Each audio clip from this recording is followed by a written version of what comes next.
كان سعنقرع شابا حكيما تربى على يد فلاح بسيط من أهل الصعيد، وكان يحفظ الوصايا العشر التي يتناقلها حكماء مصر عن العدل وعدم الظلم والإحسان للفقراء والإعراض عن السحر والكهنة.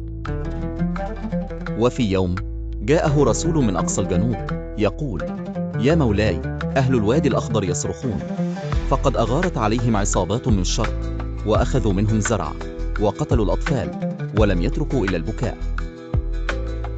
فوقف الملك أمام مجلسه ورفع صوته: لن أتركهم، لن أترك ظالما يهنأ بلقمة مسروقة من فم طفل.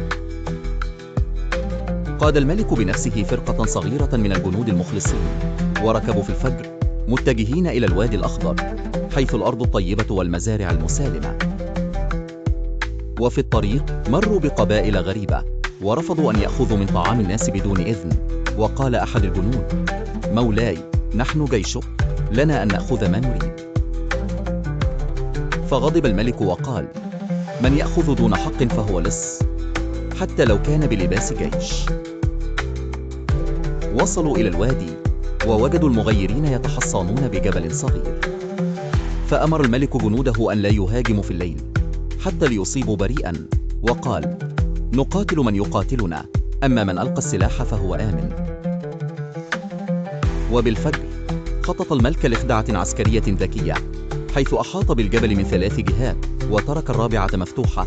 فلما هجموا هرب العدو من الطريق المفتوح فوقعوا في فخ.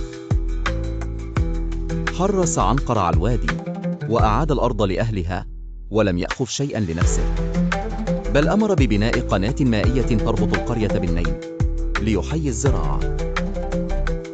وعاد إلى طيبة وسط دعاء الناس له، فقال أحد الشعراء من العامة: إن كان في زمن الفراعنة ملك عادل فهو هذا الذي نصر المظلوم ورد الحق ولم يسجد إلا للحق.